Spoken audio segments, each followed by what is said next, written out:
Shalom saudara.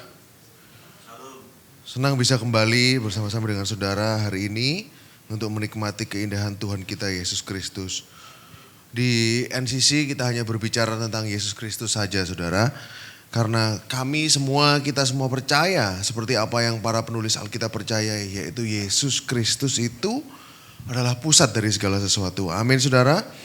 Kolose 1 ayat yang ke-16 berkata bahwa karena di dalam Dialah telah diciptakan segala sesuatu yang ada di sorga, yang ada di bumi, yang kelihatan dan yang tidak kelihatan. Jadi di dalam Dia diciptakan segala sesuatu di surga dan di bumi, yang kelihatan dan yang gak kelihatan, baik singgasana maupun kerajaan, baik pemerintah maupun penguasa. Segala sesuatu diciptakan oleh Dia dan untuk Dia. Nah jadi pusat dari segala sesuatu adalah Tuhan Yesus saudara. Semuanya diciptakan oleh Dia, bagi Dia, untuk Dia, semuanya adalah tentang Dia. Amin saudara. Nah hari ini saya ingin ajak saudara untuk bersama-sama melihat suatu cerita yang kita pernah bahas di NCC sebelumnya saudara. Yaitu pernikahan di Kana saudara. Seperti yang pernah saya ceritakan sebelumnya bahwa Alkitab ini buku yang ajaib saudara. Jadi bukunya ini bukan cuman satu layer saja. Tetapi berlapis-lapis ke bawah. Jadi banyak layering, lapisan-lapisan revelation yang Tuhan sebenarnya sembunyikan dalam cerita ini. Dulu saya merasa saya udah ngerti tentang cerita ini saudara. Tapi pada saat dipelajari lagi, saudara akan temukan bahwa ternyata cerita ini lebih dalam daripada yang sebelumnya kita kira saudara.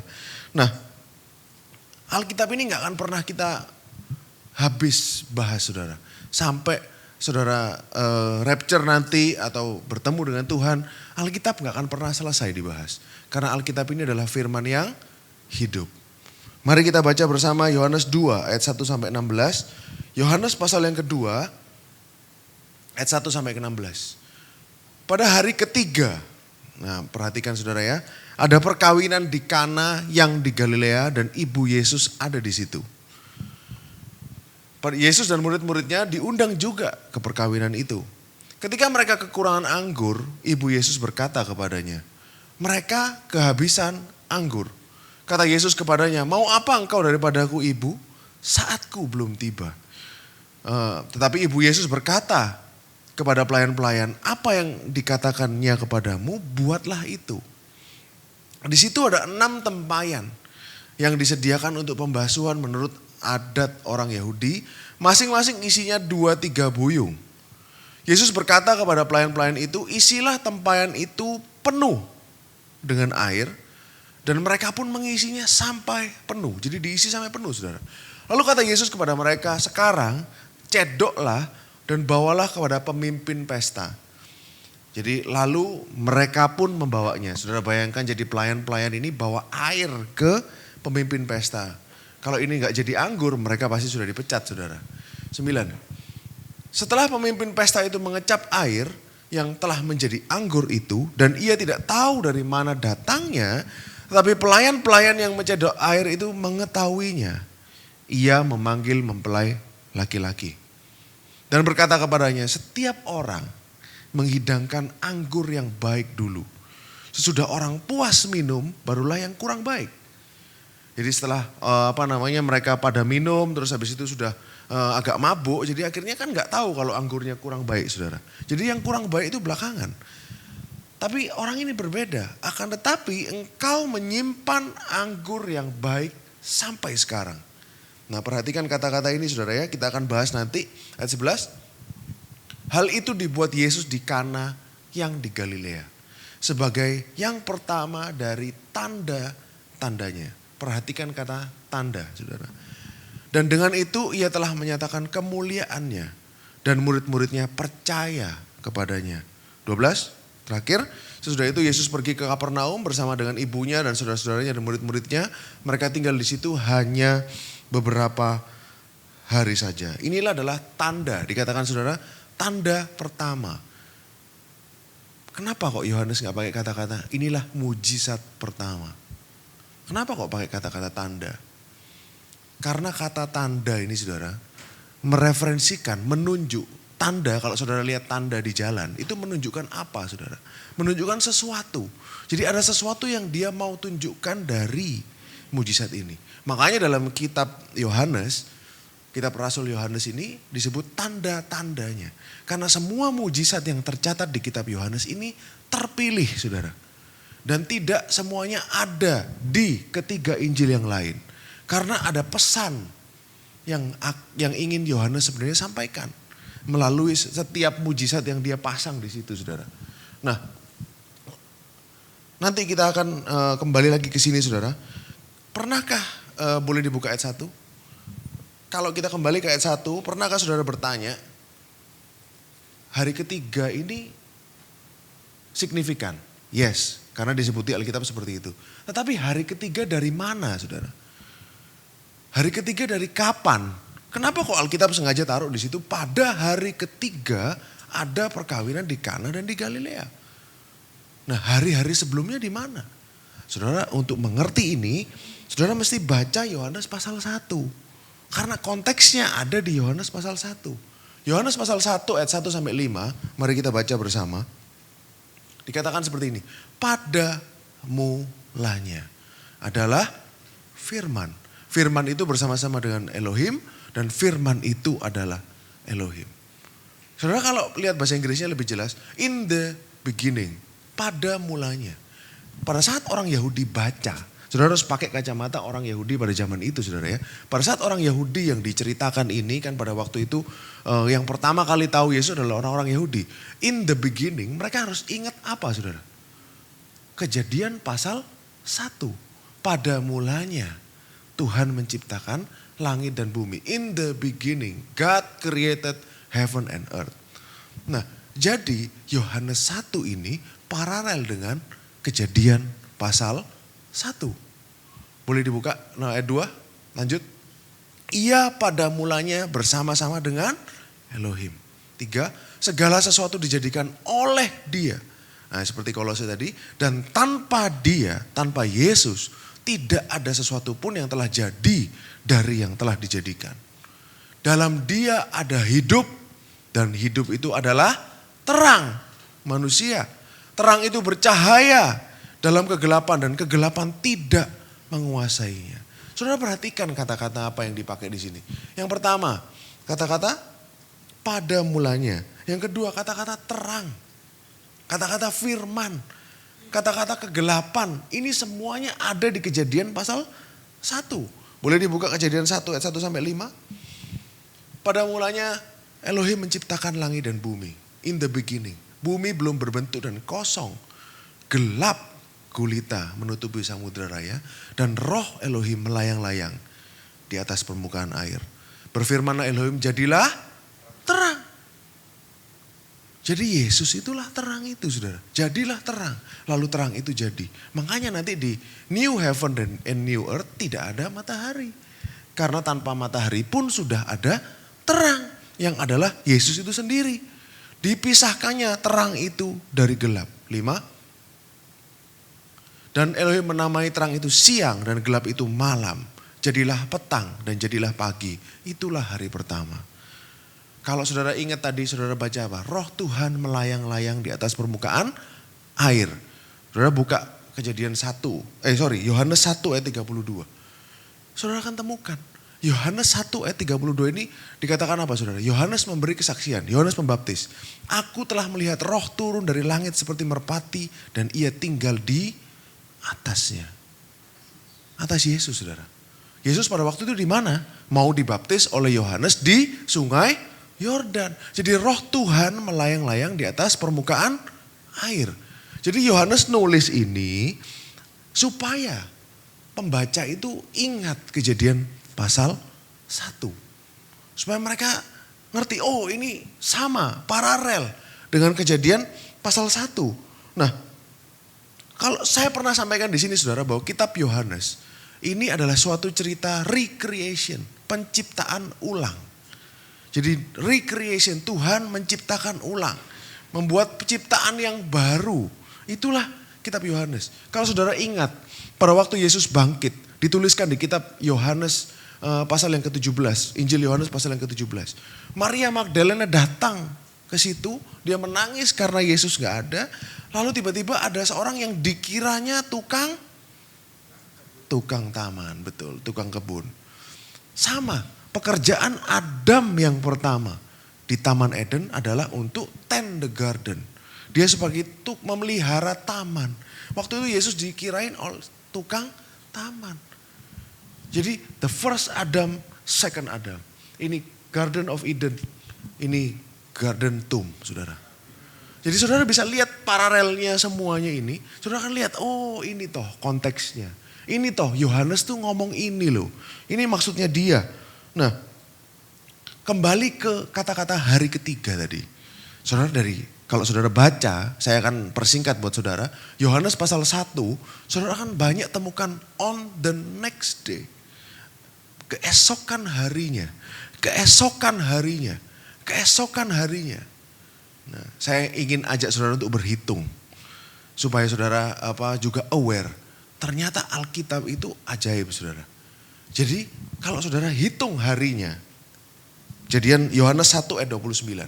Pada keesokan harinya. Berarti ini hari keberapa? Kedua. Berarti ini pertama kali nih ada keesokan harinya di Yohanes pasal 1. Berarti hari sebelumnya adalah hari pertama. Lanjut ayat 35. Pada keesokan harinya. Hari keberapa? 3. Lanjut ayat 43. Pada keesokan harinya. Dalam satu pasal yang sama saudara. Berarti hari ke-4. Lalu lanjut ke pasal 2 ayat 1. Pada hari yang ketiga. Berarti dari kapan saudara? Dari hari yang ke-4. 4 tambah 3 berarti berapa saudara? 7.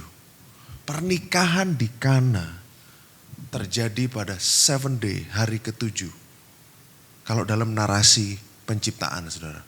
Dalam narasi penciptaan, cerita di Kana ini hari ke-7. Nah, kenapa kok hari ke-7 saudara? Hari ke-7 itulah adalah hari di mana Tuhan beristirahat dari pekerjaannya. Dia selesai. Dia istirahat. Sabat saudara, betul ya? Sabat dia udah selesai, Tuhan finish. Nah, di mana Tuhan beristirahat dari penciptaannya. 7 ini adalah angka yang sempurna. Ini adalah angkanya Tuhan sendiri saudara. Dan Yohanes mengaitkan cerita penciptaan ini dengan pernikahan. Jadi rest ini, hari ke-7 ini hari istirahat, digabung sama Yohanes dikaitkan dengan sebuah pernikahan di Kana. Pernikahan adalah permulaan kehidupan yang baru. Jadi saudara, bukankah ini yang saudara dan saya pelajari selama ini? Kehidupan ciptaan baru di dalam Kristus sebagai orang-orang yang sudah ditebus itu dimulai dari pekerjaan yang sudah sempurna. Pekerjaannya siapa saudara? Pekerjaan Yesus Kristus di atas kayu salib. Bukan pekerjaan saudara dan saya. Kita hari ini memulai dari kemenangan. Bukan untuk mendapatkan kemenangan. Kalau dalam pikiran orang Kristen, orang percaya masih berusaha mendapatkan kemenangan. Berarti posisi Anda kalah atau belum menang. Tetapi hari ini posisi kita mulai dari titik kemenangan Yesus Kristus di atas kayu salib. Kalau dia gak selesai, dia gak istirahat saudara. Amin saudara. Nah inilah yang saudara mesti pahami. Oh ternyata selama ini kadang-kadang saya juga belajar saudara ya. Saya semakin belajar, semakin menemukan. Loh ternyata hal yang sama yang kita omong itu diulang lagi. Ternyata Alkitab serang lagi dari sisi yang berbeda. Dari sini kita tahu. Kita berbeda dengan orang-orang di luar sana saudara. Kita berbeda karena saudara mulai dari titik menang. Saudara punya power yang lebih besar daripada mereka. Karena Yesus sudah menang untuk saudara. Amin saudara. Makanya dikatakan kita ini lebih dari pemenang di dalam Yesus Kristus. Lebih dari pemenang loh saudara. Bukan kita ini pemenang. Kita ini lebih dari conqueror. Kita lebih daripada penakluk. Karena apa yang Yesus sudah lakukan buat kita di kayu salib.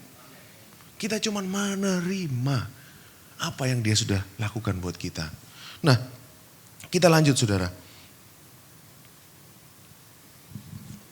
Yesus sudah menang buat saudara dan saya. Nah, kalau kita gali lebih dalam lagi, kenapa kok Yohanes mengaitkan hari ketiga dan hari ketujuh? Kalau saudara di NCC pasti udah sangat paham, hari ketiga ini signifikan. Hari ketiga ini adalah hari kebangkitan Tuhan kita. Betul saudara? Yesus bangkit pada hari ketiga. Yunus keluar setelah 3 hari 3 malam dari perut ikan. Semuanya itu menunjuk kepada kebangkitan Tuhan kita Yesus Kristus. Hari ketiga ini adalah hari di mana sesuatu yang mati diubah menjadi hidup. Itu adalah hari ketiga saudara. Nah makanya kenapa kok dikaitkan oleh Rasul Yohanes di sini? Karena dia mau tunjukkan karya Kristus yang sempurna. Pada hari ketiga nanti, ini kan bicara soal kebangkitan. Air ini akan diubah menjadi anggur. Jadi sesuatu yang dulunya bahkan bukan air sebenarnya. Itu tempayan, itu kosong saudara. Tapi Tuhan jadikan anggur di situ. Jadi ada sesuatu yang diubahkan di sini. Kalau saudara lihat garis besarnya, saudara mundur dan saudara lihat garis besarnya, hari ini kan konteksnya pernikahan saudara ya. So, untuk mengerti ini saudara harus mengerti ancient Jewish wedding. Jadi mengerti pernikahan orang Yahudi kuno seperti apa. Jadi hari di mana Yesus disalib itu adalah hari di mana dia bayar mahar atau mas kawinnya untuk kita. Hari di mana dia bangkit adalah hari pertunangan antara kita dengan Tuhan. Hari Pentakosta pada saat Roh Kudus dicurahkan adalah hari di mana dia memberikan jaminan, pledge, tanda janji bahwa dia akan kembali untuk menjemput saudara dan saya. Roh Kudus kan, Paulus katakan Roh Kudus itu adalah meterai kita saudara. Jadi itu adalah janji bahwa mempelai kita suatu hari nanti akan jemput kita. Hari rapture nanti, hari di mana Tuhan jemput saudara dan saya lagi, itu adalah hari di mana mempelai itu datang untuk menjemput mempelai perempuan. Dan bawa mempelai perempuan itu ke rumahnya. Dan merayakan pernikahan itu. Pesta perjamuan kawin anak domba. Betul saudara, kenapa kok perjamuan kawin anak domba 7 tahun saudara pada waktu itu? Karena 7 hari memang kebiasaan orang Yahudi merayakan pernikahan itu 7 hari. Bukan sehari seperti di sini saudara. Mereka semua pesta 7 hari. Pesta perjamuan kawin anak domba. Nah inilah ada maksud-maksud yang Tuhan ingin sampaikan melalui hari ketiga dan hari ketujuh. Yang lebih unik lagi saudara. Hari ketiga dan hari ketujuh ini ada hubungannya dengan ritual pembasuhan. Ritual purifikasi. Kalau saudara lihat Bilangan 19 ayat 11 sampai 13. Konteks dari pasal ini adalah tentang lembu merah. Lembu merah yang sedang dicari-cari orang Israel. Itu untuk menahirkan, membersihkan orang yang sudah bersentuhan dengan orang mati, dengan kematian. Dikatakan ini, orang yang kena kepada mayat, ia najis 7 hari lamanya. Harus disucikan dengan apa? Abu dari red heifer itu, lembu merah itu. Ia harus menghapus dosa dari dirinya dengan air itu pada hari yang ketiga. Dan pada hari yang ke-7. Jadi 2 kali saudara. Hari yang ketiga dan hari yang ke-7. Tapi jika pada hari yang ketiga ia tidak menghapus dosa dari dirinya, makalah tidaklah ia tahir pada hari yang ke-7. 13, Bilangan 19 ayat yang ke-13. Setiap orang yang kena kepada mayat, yaitu tubuh manusia yang telah mati dan tidak menghapus dosa dari dirinya, ia menajiskan kemah suci Tuhan dan orang itu haruslah dilenyapkan dari Israel. Karena air pentahiran tidak disiramkan kepadanya, maka ia najis. Kenajisannya masih melekat kepadanya. Jadi bagi orang Israel ini adalah sesuatu hal yang sangat strict saudara. Pada waktu bersentuhan dengan mayat atau dengan kematian saudara. Dia najis selama 7 hari. Dan selama 7 hari itu dia gak boleh berada di tengah-tengah kaumnya. Gak boleh dia ada di tengah-tengah kaumnya saudara. Nah makanya pada waktu, ini gak kebetulan semua saudara. Kenapa kok dikaitkan dengan pentahiran? Kalau saudara ingat tadi saudara baca, 6 tempayan. Untuk apa saudara? Ritual pembasuhan. Untuk pembasuhan, untuk pemurnian. Artinya apa saudara? Yesus ini yang adalah red heifer kita, dia adalah lembu merah kita, dia yang nantinya akan membasuh dosa kita. Supaya kita yang gak boleh dekat dengan dia, yang jauh dari dia, yang terpisah dari dia, bisa dikembalikan lagi. Karena lembu merah itu saudara, karena Yesus Kristus, karena ritual pembasuhan tadi. Amin saudara. Jadi supaya seperti yang beberapa minggu lalu saya sampaikan, ini adalah rekonsiliasi antara manusia dengan Tuhan. Supaya kita bisa diterima lagi di rumah Tuhan. Dulu kan sama seperti orang yang habis kena mayat itu, dia harus pindah, dia harus diasingkan saudara. Dia najis, gak boleh kumpul sama kaumnya. Tapi setelah hari yang ke-7, setelah ritual pembasuhan itu, dia boleh masuk lagi saudara. Nah inilah semua koneksi-koneksi ini semuanya tergabung saudara. Ini baru konteksnya. Saya kasih ke saudara konteks supaya saudara paham cerita ini sebenarnya tentang apa. Nah mari kita masuk ke cerita Yohanes 2 yang lebih lanjut. Pada adat orang Yahudi saudara, pesta pernikahan berlangsung 7 hari dan sangat memalukan sebenarnya bagi tuan rumah untuk sampai kehabisan anggur. Anggur ini adalah lambang sukacita, berkat, saudara ya, abundance, kelimpahan. Nah, pesta adalah suatu kesukaan. Tetapi kalau sampai kehabisan anggur, berarti kan gak ada kesukaan di situ. Berarti artinya pesta itu gagal, saudara. Pesta itu fail, pesta itu gagal. Nah, oleh karena itu, Maria kasih tahu kepada Yesus, mereka kehabisan anggur. Boleh dibuka tadi ayatnya, Yohanes pasal yang kedua. Maria bilang sama Yesus, mereka kehabisan anggur. Lalu Yesus berkata, Ibu, kalau dalam bahasa Indonesia saudara ya, kata Yesus kepadanya, mau apa engkau daripadaku ibu? Dalam bahasa Inggrisnya lebih provokatif saudara. Dia bilang, woman, perempuan, apa perluku dengan kamu? Apa ini buat kita? Apa urusannya ini dengan kita? Dia bilang gitu. Waktuku, saatku belum tiba. Nah yang pertama saya bahas saudara ya. Kenapa kok Yesus kasar sekali bilang perempuan ini, bilang ibunya ini woman. Kayaknya Tuhan gak hormat dengan orang tua. Tapi kalau saudara lihat bahasa Yunaninya, ini bahasa Yunaninya adalah gune. Gune itu adalah sesuatu yang bukan sesuatu yang kasar. Tapi gune ini penuh dengan kesopanan. Jadi dia bukan ngomong gak hormat dengan orang tuanya. Tapi Yesus tetap hormat. Dari bahasa Yunaninya kita bisa tahu. Lalu dikatakan saatku belum tiba. Nah, dalam kitab Yohanes saudara, kata-kata my hour has not yet come. Yesus tuh selalu banyak bilang soal ini. Saatku belum tiba, saatnya akan datang. Itu bahasa Inggrisnya dan bahasa Yunani sama saudara. The hour has not come. Yesus ngomong yang sama terus 12 kali. Di kitab Yohanes, boleh dibuka tabelnya, agak gedean mungkin. Tadi saya udah compile saudara ya. Nih Yohanes 2, Yohanes 4, Yohanes 5, Yohanes 5, Yohanes 7, Yohanes 8. Kata-kata dikata, ini saudara bisa baca sendiri. Saatnya belum tiba. Saatnya akan tiba. Yesus selalu bilang the hour is coming. The hour has not come. Dia selalu merefer apa sih? Saat apa sih ini? Karena dia ngomong ini terus saudara. Nah, bawa lanjut. Telah tiba saatnya, the hour has come. Anak manusia dimuliakan. Saudara baca semua, saudara akan tahu. Sebenarnya saatnya ini adalah kapan sih saudara? Nih yang terakhir baca. Bapa telah tiba saatnya. Permuliakanlah anakmu supaya anakmu mempermuliakan engkau. Kapan dia ngomong ini? Sebelum ke taman Getsemani saudara. Jadi saatnya itu kapan? Saatnya ini adalah karya Kristus di atas kayu salib itu saudara. Jadi pada waktu Maria, jadi kita ini Alkitab menerjemahkan Alkitab saudara ya.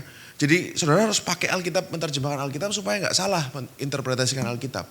Jadi pada waktu Yesus ngomong sama Maria, saatku belum tiba. Itu dia lihat ke salib. He's looking toward the cross. Dia lagi lihat ke arah salib. Dia lihat masa depan, saudara. Saatku belum tiba. Nah, kalau saudara baca cerita ini lebih lanjut, saudara ya. Saudara lihat Lukas 22. Lukas 22 ayat 20. Ini kan cerita air menjadi anggur. Anggur ini tipologi dari apa, saudara? Anggur ini adalah tipologi dari darahnya. Makanya dikatakan Lukas 22 ayat 20, cawan itu apa? Isinya apa? Kalau perjamuan orang Yahudi, saudara. Isinya adalah anggur. Cawan ini adalah perjanjian baru oleh darahku. Jadi wine, anggur ini adalah tipologi dari darah Kristus yang ditumpahkan bagi kamu. Jadi Yesus sudah lihat ke depan, saudara. Dia tahu dia akan mati. Dia tahu misinya di dunia ini apa. Dia udah ngerti semuanya dari awal, saudara. Bukan surprise bagi dia. Dia disalibkan. Tapi Yesus sudah anticipate ini sejak bahkan tanda pertama yang dia buat di Kana. Nah, lalu dikatakan pemimpin, tadi saudara sempat baca di ayat 6, kita ke ayat 6. Yohanes 2 ayat 6. Yohanes pasal kedua ayat 6. Nah, dikatakan di sini, di situ ada 6 tempayan yang disediakan untuk pembasuhan menurut adat orang Yahudi, masing-masing isinya 2-3 buyung. Dalam bahasa Inggrisnya lebih spesifik, saudara. There were set there 6 water pots of stone. Jadi 6 tempayan air terbuat dari batu. Nah, untuk ritual pembasuhan orang Yahudi. Saudara mesti tahu bahwa orang Yahudi ini sangat ibaratnya gila ritual, saudara. Dia harus cuci tangan, harus cuci kaki. Sebelum makan dia cuci tangan dulu. Pernah di Markus pasal 7 orang-orang Farisi mempermasalahkan kenapa kok murid-murid Yesus makan gak cuci tangan, saudara.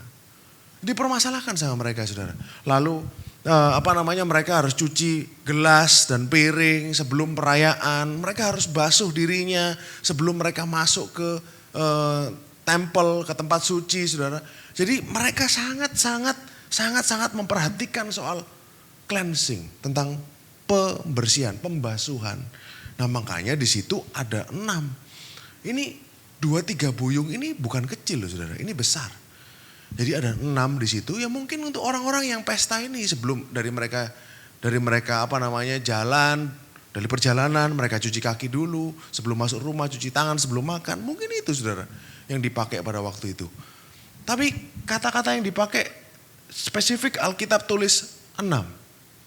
Kenapa? 6 adalah angka manusia. Manusia diciptakan pada hari ke-6. 6 ini angka manusia. Angkanya Tuhan berapa? 7. Berarti angka sempurna adalah 7. Angka 6 itu artinya apa? Manusia tidak sempurna. Makanya kurang 1 kan dari 7. 7 kan sempurna. 6 manusia, 7 Tuhan. Berarti manusia tidak sempurna. Setuju, saudara? Nah, lalu dikatakan water pots of stone. 6 tempayan. Kenapa, saudara? Kenapa kok spesifik dikatakan ini tempayan ini untuk ritual dan segala macam, saudara? Saudara, orang Farisi ini sangat orang-orang Yahudi pada zaman itu. Mereka ini tergila-gila dengan eksternal, tetapi tidak pernah urus internal. Kalau saudara baca Matius 23, boleh dibuka. Matius 23 ayat 25 sampai 26. Katakan apa? Celakalah kamu, hai orang Farisi, ahli Taurat orang Farisi, hai kamu orang munafik, cawan dan pinggan. Ini artinya gelas dan piring, saudara. Saya gak ngerti awalnya pinggan ini apa, tapi itu piring. Kamu bersihkan luarnya, tetapi sebelah dalamnya penuh rampasan dan kerakusan. Jadi dia cuman pentingnya luarnya bagus, tapi dalamnya penuh dengan kerakusan. Ayat 26. Ini, saudara, ini apa yang Yesus katakan. Hai orang Farisi yang buta, bersihkan dahulu sebelah dalam cawan itu. maka sebelah luarnya akan bersih. Bukankah ini yang selama ini kita pelajari, saudara? Kehidupan kasih karunia ini Tuhan mengubahkan engkau dari dalam keluar. Sama yang dikatakan ini kelihatannya marah sama orang Farisi nih. Tapi ini ada message yang kita bisa ambil dari sini. Bersihkan dulu dalamnya, maka luarnya akan bersih. Ini Tuhan ngomong sama orang Farisi. Dan kalau saudara teliti baca, tempayan itu kosong, saudara. Empty. Kenapa? Kenapa kok kosong? Gak ada yang kebetulan dalam Alkitab. Lalu dikatakan juga terbuat dari batu. Kalau saudara ingat batu di Alkitab, batu itu apa, saudara? Batu itu hukum Taurat. Hukum Taurat ditulis Tuhan di atas 2 loh batu. Batu itu hukum Taurat, saudara. Nah, ritual purifikasi, pembasuhan, batu ini hukum Taurat. Semuanya nyambung, saudara. Manusia. Jadi manusia yang berusaha dengan aktivitas religiusnya kelihatan bagus di luar, tapi dalamnya kosong. Berusaha dibenarkan dengan menggunakan hukum Taurat, dengan menaati hukum Taurat, dalamnya kosong. Empty. Aktivitas keagamawi, religius dan segala macam, tapi dalamnya kosong. Buat apa, saudara? Itulah poinnya di sini. Jadi ini loh tuh, saudara, yang Tuhan mau ini sebenarnya dia sangat perhatian terhadap apa yang mengisi, saudara. Apa yang ada di dalam hati, saudara. Makanya di Yeremia 31, kita baca bersama Yeremia 31, ayat 31 sampai 34 dikatakan apa? Akan datang waktunya. Ini Tuhan ngomong sama Nabi Yeremia. Demikianlah firman Tuhan, aku akan mengadakan perjanjian baru. Jadi the new covenant. Hukum Taurat tadi di batu adalah perjanjian lama. Dikatakan aku akan mengadakan perjanjian baru dengan kaum Israel dan kaum Yehuda. 32. Bukan seperti perjanjian yang kuadakan dengan nenek moyang mereka pada waktu aku memegang tangan mereka untuk membawa mereka keluar dari tanah Mesir.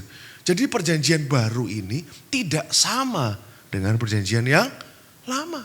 Tuhan sendiri ngomong bukan seperti perjanjian yang dulu kuadakan dengan nenek moyangmu pada saat membawa mereka keluar dari tanah Mesir. Perjanjianku itu telah mereka ingkari. Tuhan ini baik, saudara. Perjanjian yang pertama diingkari. Terus meskipun aku menjadi Tuhan yang berkuasa atas mereka. Dalam bahasa Inggrisnya lebih jelas lagi. Meskipun aku menjadi suami mereka. Tapi mereka mengingkari perjanjian dengan aku. Nah, perjanjian yang pertama aja diingkari. Tuhan kasih yang lebih baik lagi. Perjanjian yang baru. Tetapi beginilah perjanjian yang kuadakan dengan kaum Israel sesudah waktu itu. Demikianlah firman Tuhan. Aku akan menaruh Tauratku dalam batin mereka dan menuliskannya dalam hati mereka. Maka aku akan menjadi Tuhan mereka dan mereka akan menjadi umatku. Jadi perjanjian yang baru apa? It's about inward parts. Tentang hati, saudara. Bahwa dia akan tulis hukum-hukumnya dalam hatimu. Jadi hukum itu bukan sesuatu yang eksternal lagi. Tetapi akan tertulis dalam hati, saudara. Amin, saudara. Inilah yang Tuhan maksud dengan perjanjian yang baru ini, saudara. Lalu supaya apa, saudara? Supaya dalam hati manusia ini gak kosong lagi. Seperti tempayan itu. Empty. Gak ada isinya, saudara. Tapi ada wine, ada anggur yang keluar dari dalam hati, saudara. Amin. Nah, makanya bahkan di Yeskiel 36, boleh dibuka? Yeskiel yang pasal 36 ayat 25-27 dikatakan apa? Aku akan mencurahkan kepadamu air jernih yang akan mentahirkan kamu. Loh, Tuhan yang akan menyucikan kita loh, saudara. Bukan seperti orang Yahudi mencuci dirinya sendiri. Dia cuci-cuci sendiri, cuci tangan, cuci kaki, mandi dengan air sendiri. Tapi Tuhan yang akan kasih air jernih yang akan mentahirkan kamu dari segala kenajisanmu, dari semua berhalamu, aku akan mentahirkan kamu. Kamu akan kuberikan hati yang baru. I will give you a new heart. Aku akan kasih kamu hati yang baru. saudara akan diberikan hati yang baru. Mungkin saudara sudah diberikan hati yang baru oleh Tuhan. Pada saat saudara percaya Yesus, perjalanan kasih karunia ini apa saudara? Saudara diberikan hati yang baru oleh Tuhan.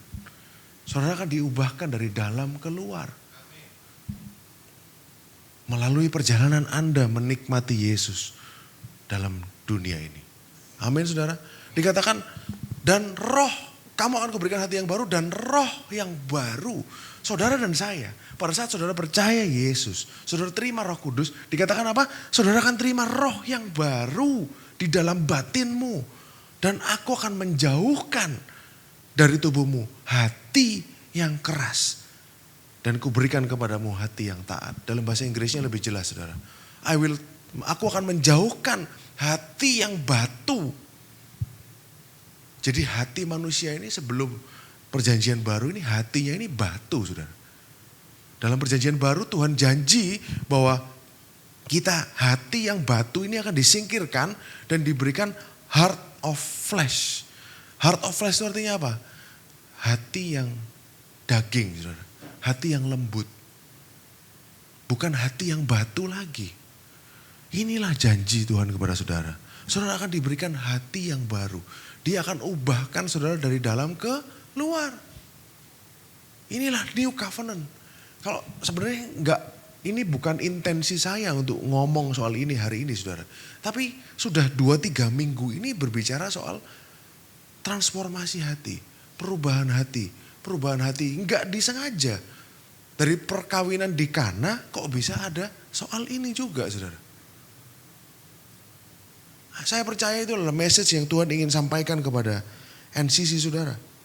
Dan Yesus katakan tadi seperti yang kita baca di orang Farisi.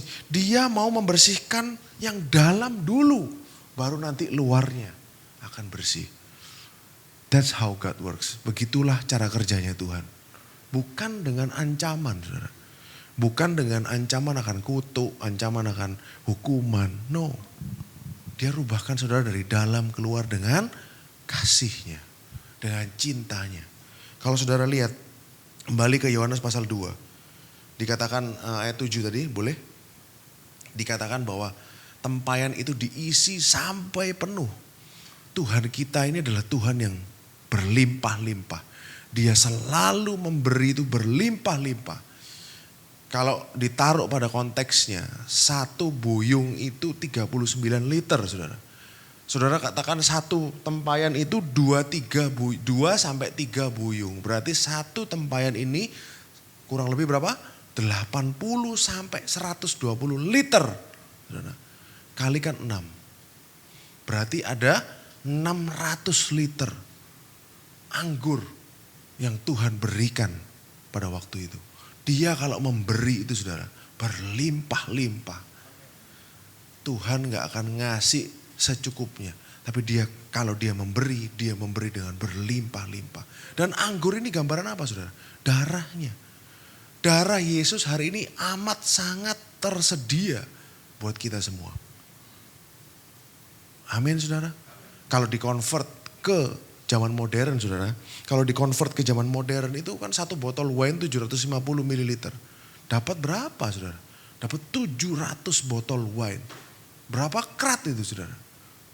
Tuhan kasih buat pesta itu saudara.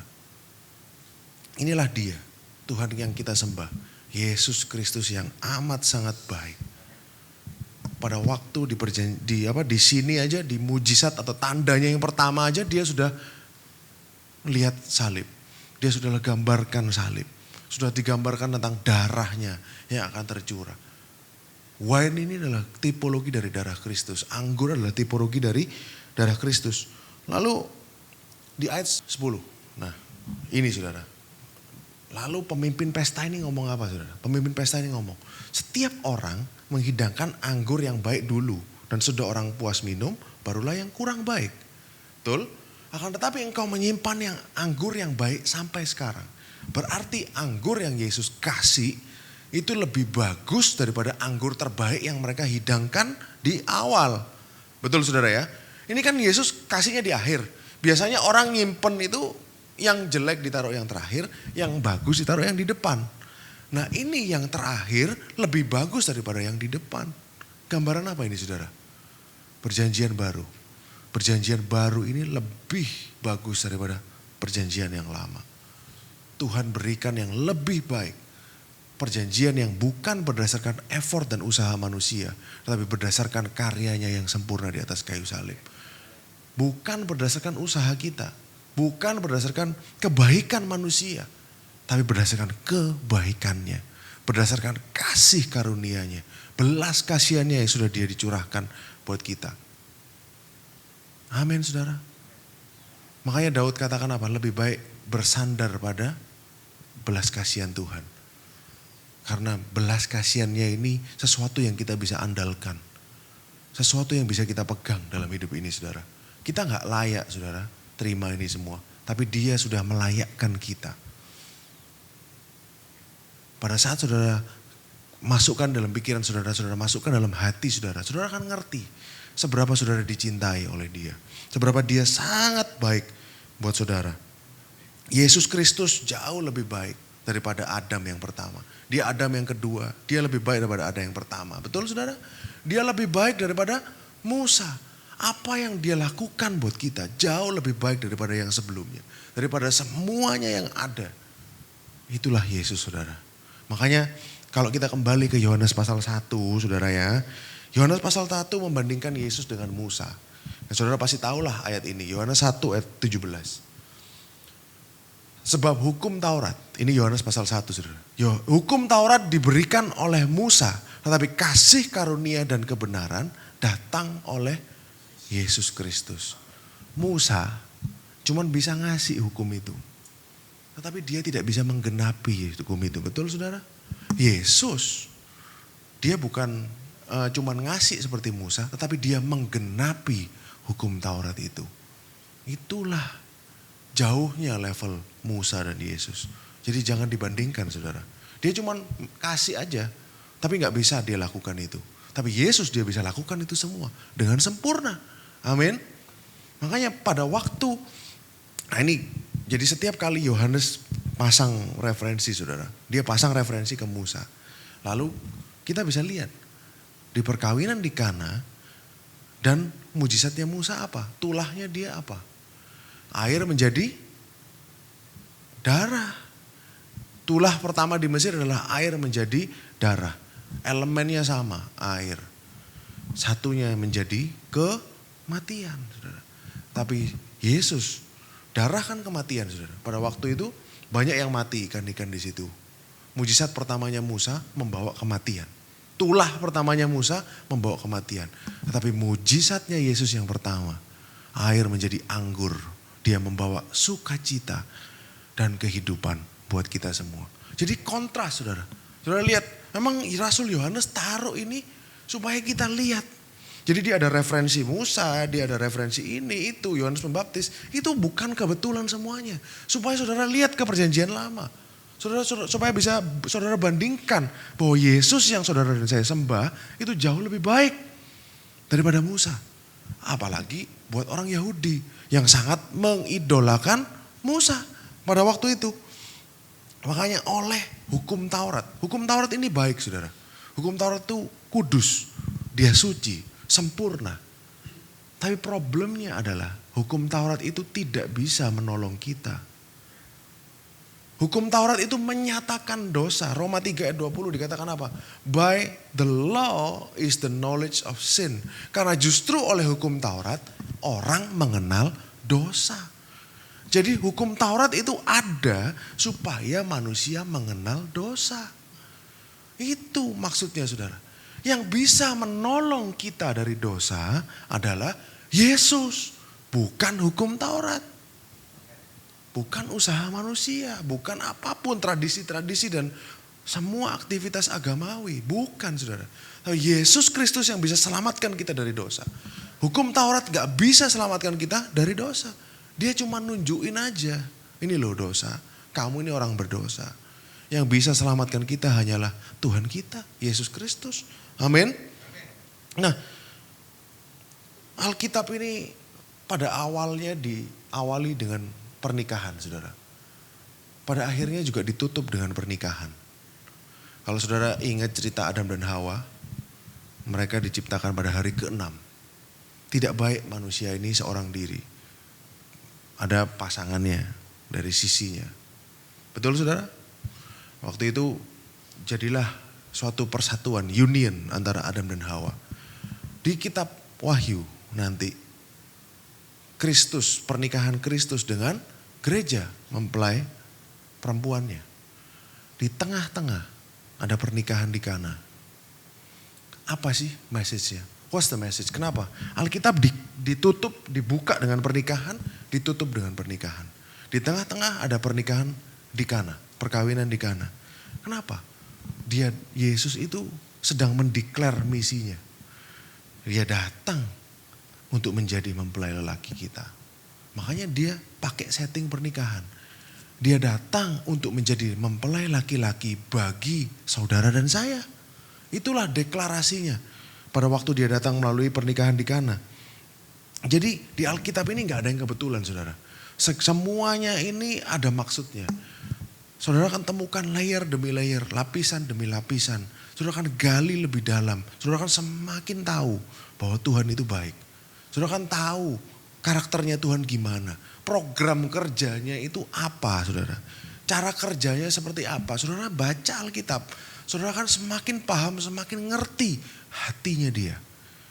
Karena kalau saudara baca di permukaan, oh ya gini. Saudara akan miss hatinya. Tapi pada saat saudara gali, saudara masuk lebih dalam lagi dalam firman itu, saudara akan temukan hatinya dia. Saudara akan temukan pribadi Yesus itu. Makanya pada waktu, ya ini saudara ya, di Maleaki, boleh dibuka. Ini kitab terakhir di Perjanjian Lama. Di ayat yang terakhir, apa bunyinya saudara? Maka ia akan membuat hati bapak berbalik kepada anaknya, hati anak kepada bapaknya, supaya jangan aku datang memukul bumi hingga musnah. Dalam bahasa Inggrisnya, supaya aku datang dan memukul bumi dengan sebuah kutuk. With a curse, kutuk. Perjanjian Lama. Hukum Taurat, zaman hukum Taurat. Diakhiri dengan sebuah ancaman. It's a threat. Ini adalah sebuah ancaman. Kalau kamu gak gini, aku akan datang ke bumi dan memukulnya dengan kutuk. Diakhiri dengan sebuah ancaman. Curse. Tapi di perjanjian baru, Revelation, Wahyu 22 ayat 21 saudara. Ini kalau saudara trace lagi saudara, dari Maleaki itu adalah, setelah Maleaki ada 400 tahun masa sunyi. Tidak ada nabi, tidak ada orang dapat suara Tuhan di Israel, semuanya kering saudara. Tapi setelah 400 tahun itu datanglah Yesus, Mesias. Dia menghidupi kehidupan yang sempurna. Mati di atas kayu salib untuk menebus dosa-dosa kita semua. Nah, di akhir dari perjanjian baru, kasih karunia Tuhan Yesus menyertai kamu sekalian. Amin. Jadi perjanjian lama diakhiri dengan sebuah ancaman kutuk. Perjanjian baru diakhiri dengan doa berkat saudara.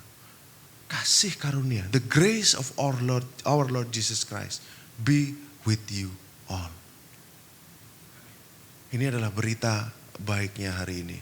Kasih karunia Tuhan bersama-sama dengan kita semuanya. Sampai selama-lamanya. Makanya saudara, iblis akan selalu berusaha mengembalikan saudara ke usaha manusia.